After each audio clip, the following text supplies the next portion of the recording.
सत साहिब जी, आप सुन रहे हैं बरवाला की घटना की सच्चाई पुस्तक। बल तथा पद का दुरुपयोग न करें, कुछ डरो परमात्मा से, भक्ति करो तो आत्मा से।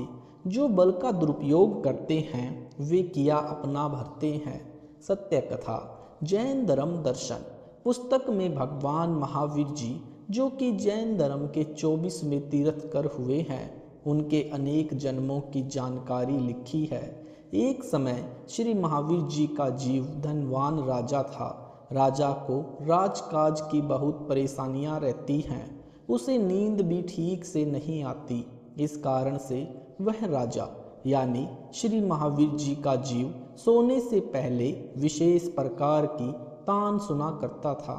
कई बार यानी कई प्रकार के वाद्य यंत्रों को वादक बजाया करते थे। राजा ने अपने एक निजी नौकर से बोल रखा था कि जब मुझे निद्रा आ जाए तो बाजे को बंद कर दिया करो। नौकर प्रतिदिन ऐसा ही करता था।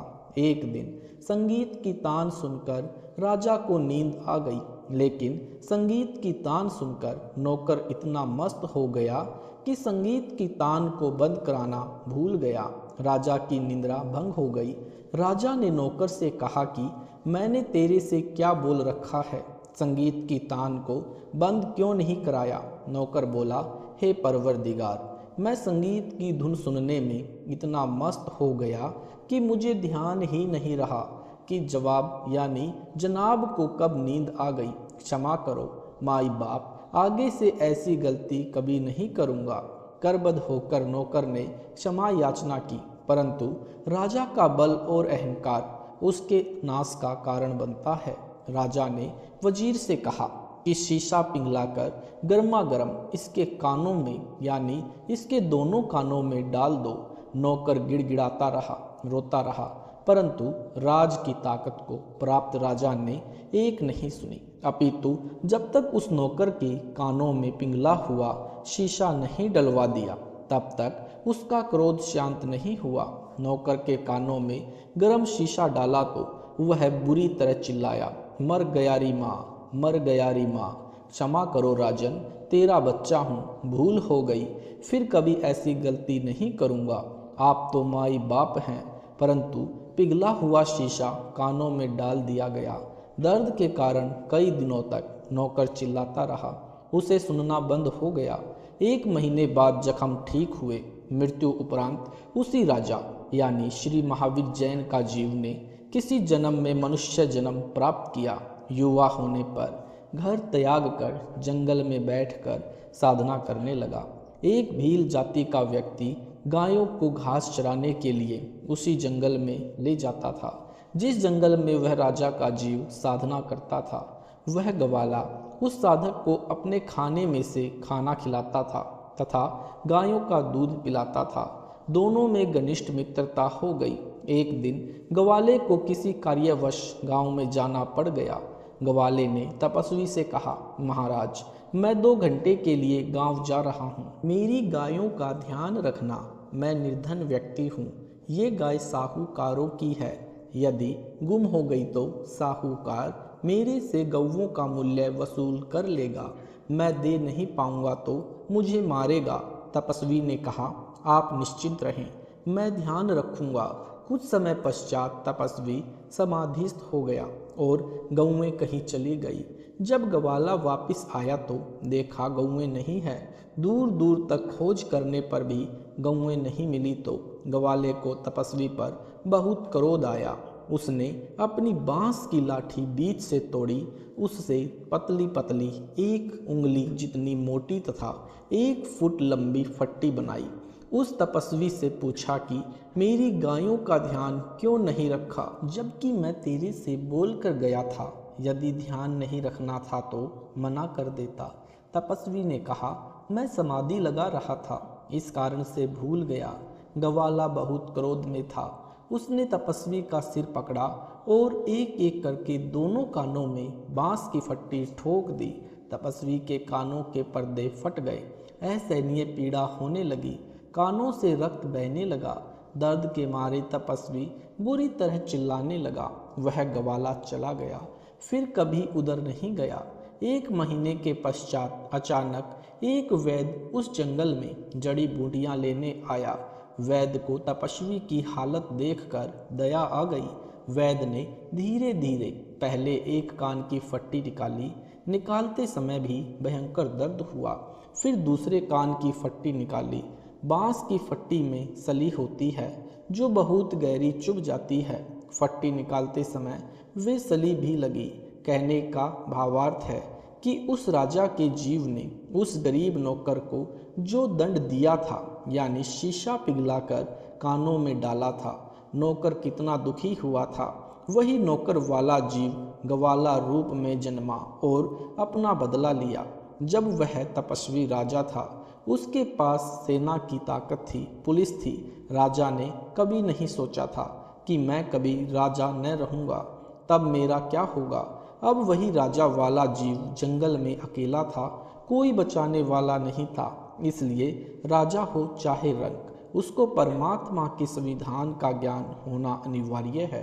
कुछ समय के लिए पद की ताकत प्राप्त करके इंसान परमात्मा के विधान को भूल जाता है। दिनांक 18/11/2014 को 6 मासूमों की जान लेकर 1000 के लगभग श्रद्धालुओं तथा संत रामपाल जी को जेल में डालकर देशद्रोह का झूठा मुकदमा बनाकर श्री मनोहर लाल खट्टर सरकार फूली नहीं समा रही है। राजा प्रजा का पिता होता है। यदि पिता ही अपनी प्रजा रूपी संतान पर ऐसी जुल्म करेगा तो उस सरकार के सर्व अधिकारी तो न्याय पक्ष की बात कर ही नहीं सकते। उनको कीड़े पड़ते हैं तथा उनका अंत समय बहुत बुरा होता है। भीष्म पितामह ने जब द्रौपदी को भरी सभा में नंगा किया जा रहा था, उस समय सत्य पक्ष यानी न्याय पक्ष की बात नहीं कही। उसी का परिणाम युद्ध में भोगा। कई दिन तक सरसैया पर टंगा रहा, करहा करहा कर मरा था। यही दशा सरकार की उन पदाधिकारियों की होगी जो सत्ता पक्ष में है या विपक्ष में कुछ शक्ति रखते हैं और संत रामपाल जी की तथा अनुयायियों के साथ हो रहे अन्याय अत्याचार के विषय में नहीं बोलते। सत्संग में यही याद दिलाया जाता है कि मन नेकी कर ले, 2 दिन का मेहमान, मात पिता तेरा कुटुंब कबीला, कोई दिन का यह तन मन का मेला, अंत समय उठ चले अकेला, तज माया अभिमान, सरफ सोने की लंका थी, रावण से रणधीरम, एक पलक में राज बिराजी, जम के पड़े जंजीरम, मर्द गर्द में मिल गए रावण से रणधीरम, कंस के शी चाणोर से हिरणाकुश बलबीरम, तेरी क्या बुनियाद है जीव जन्म धर लेत, गरीब दास हरि भक्ति भिन, तेरा खाली रह जा खेत। भावार्थ है कि मर्द गर्द में मिल गए। रावण अपने आप को मर्द अर्थात शूरवीर मानता था, किसी से नहीं डरता था। परमात्मा से डरकर न रहने के कारण गर्द अर्थात मिट्टी में मिल गया।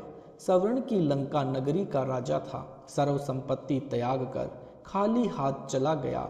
न राज रहा, न धन रहा, न काया यानी शरीर जिसका बहुत गर्व था। गरीबदास जी महाराज जी ने कहा है, काया तेरी है नहीं, माया कहाँ से होए, चरण कमल में ध्यान रख, इन दोनों को खोए। भावार्थ, हे भोले जीव, यह शरीर भी तेरा नहीं है। जिस माया यानी धन संपत्ति को तू अपनी मान रहा है, वह तेरी कैसे है। यह भूल अध्यात्म ज्ञान के अभाव से लगी है। मनुष्य जन्म का मूल उद्देश्य भक्ति करना है, इसलिए इन दोनों को मिथ्या जानकर परमात्मा के चरण कमलों में ध्यान रख, अर्थात परमेश्वर की भक्ति कर। इसी प्रकार राजा कंस, उसका मित्र केशी राक्षस तथा कंस के राज्य का सबसे शक्तिशाली पहलवान चाणूर तथा हिरण्यकुश का राजा जो बहुत बलवान तथा सिद्धि युक्त था, वह भी अन्याय तथा अत्याचार करके बुरी मौत मरा, निंदा का पात्र बना। हे सामान्य जीव, जब ऐसे ऐसे संपन्न राजा पहलवान आदि भगवान से न डरकर कोई कुबुद्ध करके मनुष्य जीवन को नष्ट करके खाली हाथ चले गए तो तेरी क्या बुनियाद है, अर्थात तेरा क्या आधार है। तू कर्मों के वश हुआ भिन्न भिन्न प्राणियों के शरीर में जन्म धर लेता है, वहाँ कष्ट उठाता है। यदि भक्ति नहीं करोगे तो आपका मनुष्य जीवन ऐसे व्यर्थ हो जाएगा जैसे जिस खेत में बीज बोए बिना खेत खाली रह जाता है। किसान बहुत हानि उठाता है, इसलिए 2 दिन के राजपाट व सरकारी पद प्राप्त करके हवा में मत उड़, अपनी औकात को पहचान, अपने से दुर्बल को कभी तंग न करना, नहीं तो उस निर्बल की आत्मा की हाय आपका सर्वनाश कर देगी। परमेश्वर कबीर जी ने कहा है, कबीर दुर्बल को न सताइए, जाकी मोटी हाय, बिना जीव की सांस से लोह भस्म हो जाए। भावार्थ, पुराने समय में लुहार यानी कारीगर पशु के चर्म की धोंकनी यानी धोंकनी बनवाते थे, जिससे अपने अहरण की आग जलाने व तेज अग्नि प्रज्वलित करने के लिए पंखे की तरह हवा लगाते थे। वह निर्जीव पशु की खाल से निर्मित धोंकनी ऐसे चलती थी जैसे मनुष्य सांस लेता और छोड़ता है। उस धोंकनी की आवाज़ ऐसे निकलती थी जैसे किसी व्यक्ति पर विशेष कष्ट आ गिरा हो। वह हाय घालता है, अर्थात दुखी होकर अंदर अंदर कष्ट महसूस करके मुख से सांस छोड़ता है। वह निर्बल व्यक्ति उस प्रबल व्यक्ति को जुबान से कुछ नहीं कह सकता, क्योंकि वह और अधिक कष्ट दे सकता है। इसलिए अंदर ही अंदर परमात्मा से पुकार करता है। उसकी हाय उस प्रबल व्यक्ति का नाश कर देती है। इसलिए सतर्क किया जाता है कि जब बिना जीव की सांस यानी धोंकनी की हाय से फौलाद भी पिघल जाता है, तो जीवित जीव की सांस की हाय से तो और अधिक नाश उस व्यक्ति का हो जाएगा जो दुर्बल को सताता है। इसलिए कहा है कि दुर्बल को दुखी मत करो, जियो और जीने दो। श्रीमद् भगवत गीता अध्याय 9 श्लोक 30 में कहा है कि यदि कोई अतिशय दुराचारी यानी परस्त्री गमन करने वाला है और वह भक्त है, तो उससे नफरत नहीं करनी चाहिए, उसको साधु समान समझना चाहिए। वह सुधर कर भक्ति करके मोक्ष प्राप्त कर लेता है। कई व्यक्ति कहते हैं कि सत्संग में सब लफंगे पुरुष तथा लफंगी स्त्रियां जाती है। उनसे निवेदन है कि आपके ये विचार सांसारिक है, आध्यात्मिक नहीं है। मानते हैं कि सत्संग में कुछ बदनाम स्त्री और पुरुष भी जाते हैं। यदि वे सत्संग में नहीं जाएंगे तो उनको भले बुरे का ज्ञान कैसे होगा, वे कैसे सुधरेंगे। जैसे मैला कपड़ा यदि साबुन और पानी तथा धोबी के संपर्क में ही नहीं आएगा तो स्वच्छ कैसे होगा। यदि सत्संग में जाता है और फिर भी गलती करता है तो वह अपनी ही हानि करता है, वह भक्त नहीं है।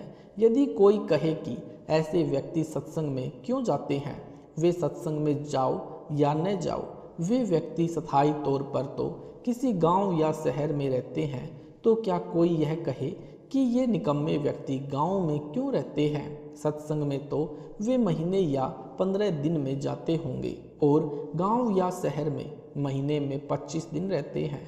क्या पूरा गांव या शहर पूरा बन गया? नहीं।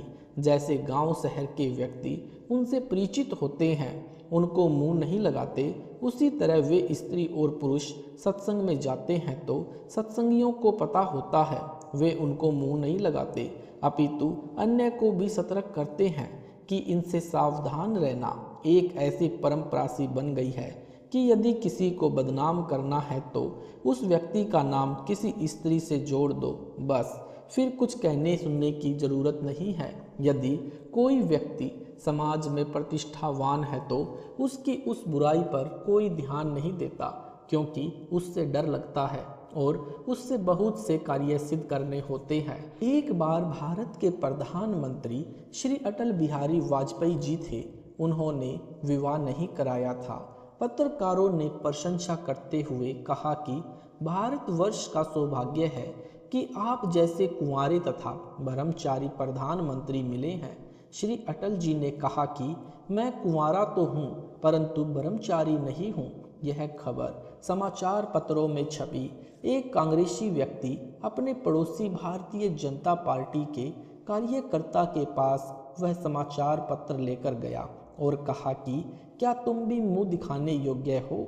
आपका प्रधानमंत्री दुराचारी है, चुल्लू भर पानी में डूब कर मर जाओ। बीजेपी का कार्यकर्ता बड़ा कुशल तथा सहनशील व्यक्ति था। उसको पता था कि यह कांग्रेसी लड़ाई करने के लिए आया है।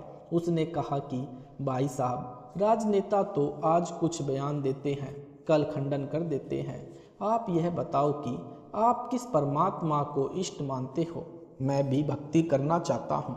मैं तो राजनीति से तंग आ चुका हूँ। कांग्रेसी कार्यकर्ता ने कहा, मैं श्री कृष्ण भगवान को इष्ट मानता हूँ और प्रत्येक पूर्णमासी को गिरिराज पर्वत की परिक्रमा करके आता हूँ। भारतीय जनता पार्टी वाले ने कहा, वाह वाह, आपने इष्ट बड़ा ब्रह्मचारी चुन रखा है। यह बात सुनकर कांग्रेसी पर घड़ों पानी पड़ गया। बीजेपी वाला बोला, भगवान श्री कृष्ण ने सारे ब्रिज की गोपियों की ऐसी की तैसी की, राधा की ऐसी तैसी की, जिस कारण से श्री कृष्ण जी का उर्फ नाम राधा रमन गोपाल अर्थात राधा गौड कृष्ण भी कहा जाता है। और सुन, एक राजा ने 16,000 औरतों को अपनी हवस पूर्ति के लिए रखा था, लेकिन उनका उदर भी ठीक से नहीं भरता था। जब श्री कृष्ण जी को पता चला तो उस राजा से युद्ध करके उन सर्व स्त्रियों को अपनी द्वारिका नगरी में ले आया और अपनी पत्नी रूप में रखा। श्री कृष्ण जी रुक्मणी को बलपूर्वक उठाकर लाए थे। जब उसके भाई रुक्मण ने विरोध किया तो रथ के पीछे बांधकर घसीटा। रुक्मणी की प्रार्थना पर उसकी जान बख्शी थी। इसके अतिरिक्त 7 विवाह और करा रखे थे। भगवान श्री कृष्ण जी की 16,008 रानियां मानी गई हैं। राधा जी एक्स्ट्रा थी। श्रीमद् भगवत सुधा सागर को पढ़ें तो और भी अच्छे चरित्र आपके इष्ट देव के पढ़ने को मिलेंगे। जैसे एक बार गोपियां नदी में निवस्त्र होकर स्नान कर रही थी। सर्व वस्त्र नदी के किनारे रखे थे। भगवान श्री कृष्ण जी ने उनके वस्त्र उठाए और छिप गए। फिर गोपियों ने प्रार्थना की तो कहा, बाहर आओ तब दूंगा। अंत में गोपियां अपने गुप्तांग पर आगे पीछे हाथ रखकर नदी के पानी में बाहर आई। क्या लिखे कलम कांप जाती है। हे भाई कांग्रेसी, आपके इष्ट देव की महिमा कहाँ तक वर्णन करूं? और आप जी हमारे आदरणीय प्रधानमंत्री जी की झूठी सच्ची खबर पढ़कर इतने खफा हो गए। यदि हम अपने अंदर झांक कर देखें तो कोई बुरा नहीं लगता। सज्जनों, उस समय श्री कृष्ण जी का इसी बात पर विरोध होता था कि वह अच्छे चरित्र का राजा नहीं है। गोपियां रात्रि में अपने पतियों को सोता छोड़कर मुरली की धुन सुनकर जंगल में श्री कृष्ण जी के पास चली जाती थी। वर्तमान में करोड़ों व्यक्ति उनको प्रभु मानकर पूज रहे हैं। श्री कृष्ण जी उस समय भी प्रभु थे, आज भी प्रभु हैं। यदि उस समय उनको पहचाना जाता तो तब सुदामा की तरह उनसे लाभ ले सकते थे। भावार्थ है कि महापुरुषों को समय रहते पहचान कर लाभ उठाना चाहिए। संत रामपाल जी महाराज जी को पहचानने के लिए सतलोक इन संत रामपाल जी महाराज चैनल में वीडियो पूरी देखे, सत्संगों की और उनकी पुस्तकें पढ़े। सज्जनों, संत रामपाल जी महाराज को व्यर्थ में झूठी अफवाहों के कारण बदनाम कर रखा है। वे वर्तमान में एक महान संत, महान समाज सुधारक तथा चरित्रवान महापुरुष हैं। फिर भी दूध का दोया कोई नहीं है। कबीर परमेश्वर जी ने कहा है कि कबीर, बुरा जो देखन मैं चला, बुरा न मिलिया कोई, जब मन खोजा आपना, मुझसे बुरा न कोई। एक बार एक गांव के बाहर एक स्त्री को कुछ लोग पीट रहे थे। अन्य गांव वाले देख रहे थे, कह रहे थे, मारो और मारो, यह कलूटा है, यानी यह उल्टा है, बदजलन है। एक संत वहां से गुजर रहा था। गांव वाले जानते थे कि यह जिस किसी को शाप देता है उसका सर्वनाश हो जाता है। उस संत ने पूछा कि आप इस अबला को इतनी बेरहमी से क्यों पीट रहे हो? उत्तर मिला कि हे महाराज, यह बदचलन औरत है। संत ने कहा, ठहरो, इसको मैं बताता हूँ, ऐसे मारो। संत ने कहा कि सब दर्शक एक एक पत्थर का टुकड़ा या छोटा डला उठा लो। सब ने एक एक पत्थर या ईंट का रोड़ा उठा लिया। संत ने कहा कि प्रत्येक व्यक्ति इसको पत्थर मारे, परंतु एक ध्यान रखना, पत्थर वही मारे जिसने कभी ऐसा पाप न किया हो। यदि किसी ऐसे व्यक्ति ने पत्थर मारा जिसने ऐसा दोष कभी भी किया है तो वह यहीं भस्म हो जाएगा। इतनी बात सुनते ही एक एक करके सबके हाथ से पत्थर पृथ्वी पर गिर गए, एक ने भी पत्थर नहीं मारा। संत ने कहा, जो व्यक्ति स्वयं बुराई करते हैं वे अपनी बुराई छुपाने के लिए किसी की सुनी सुनाई बातें अधिक उछालते हैं। अपने अंदर झांक कर देखो, तब कोई बुरा नहीं मिलेगा। आप स्वयं ही उन सर्व गलतियों को कर रहे होते हो। दिनांक 18/11/2014 को हुई बरवाला घटना की सच्चाई पढ़ें इसी पुस्तक में। पेज नंबर 1, बरवाला की घटना। देशद्रोही कौन? भ्रष्टाचार के विरुद्ध प्रदर्शनकारियों को देशद्रोही बनाने की कुचेष्टा करना देश का दुर्भाग्य है। पीछे से पछताओगे जब तक सूरज चांद रहेगा। संत रामपाल जी व इसके अनुयायियों तथा भारत का विश्व में नाम रहेगा। संत रामपाल दास जी ने सर्वधर्मों के सद्ग्रंथों को पढ़कर उनको ठीक ठीक जानकर सार ज्ञान मानव को दिया है। इसकी शुरुआत अपने भारत देश से की गई है, क्योंकि वर्तमान में यदि कहीं कुछ दया शेष है तो वह भारतवर्ष में ही है। संत रामपाल दास जी ने भारतवर्ष को सर्व बुराइयों से रहित करने के उद्देश्य से तत्व ज्ञान अर्थात यथार्थ आध्यात्मिक ज्ञान का प्रचार हरियाणा प्रांत से शुरू किया। संत रामपाल दास जी के सत्संग प्रवचनों का आधार महान संत कबीर जी की अमृत वाणी है तथा उन्हीं वाणियों के समर्थन में अन्य धर्मों के सद्ग्रंथों से भी प्रमाण मिला है, जो कुल मिलाकर मानव को एक ही संदेश देते हैं। संत रामपाल दास जी का उद्देश्य यह है कि भारतवर्ष नशा यानी भारतवर्ष नशा, मांसाहार, भ्रष्टाचार, दहेज प्रथा तथा भ्रूण हत्या आदि आदि बुराइयों से पूर्ण रूप से मुक्त हो, ताकि भारत फिर से सोने की चिड़िया के नाम से विश्व में प्रसिद्ध हो। जीवित उदाहरण परमार्थ करते करते संत रामपाल जी के 940 अनुयायी केंद्रीय कारागार नंबर 1 हिसार में झूठे देशद्रोह के मुकदमे में बंद हैं। उनमें से कोई भी मांसाहार तथा नशा नहीं करता और न ही भ्रष्टाचार करता है। इसके अतिरिक्त संत रामपाल जी के लाखों अनुयायी भारत के अनेकों राज्य में, यानी उनकी जांच करें वे कितने अच्छे नागरिक हैं। क्या इतने नेक व्यक्ति देशद्रोही हो सकते हैं? कभी नहीं। जिनके प्रवचनों से वे नेक नागरिक बने हैं, क्या वह संत देशद्रोही हो सकता है? जो व्यक्ति ऐसे नेक संत के साथ रहकर सत्संग में आने वाले देश के नागरिकों की सेवा करते थे तथा संत का विशेष सहयोग दे रहे थे, क्या वे देशद्रोही हो सकते हैं? कभी नहीं।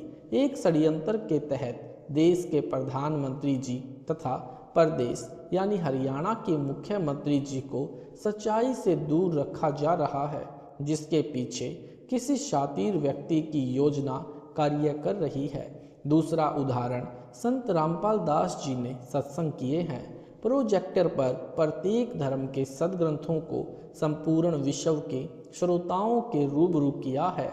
उनकी वीडियो बनाई गई तथा ज्ञान गंगा, गहरी नजर गीता में आध्यात्मिक ज्ञान गंगा, भोगेगा अपना किया रे, मानवता का हास तथा विकास आदि आदि पुस्तकें बनाई गई हैं। सत साहिब जी, अगर आपको वीडियो अच्छा लगा है तो इस वीडियो को लाइक करें, अगला पार्ट 2 देखने के लिए हमें कमेंट करें और ऐसे ही वीडियो देखने के लिए हमारे चैनल को सब्सक्राइब जरूर करें। सत साहिब जी।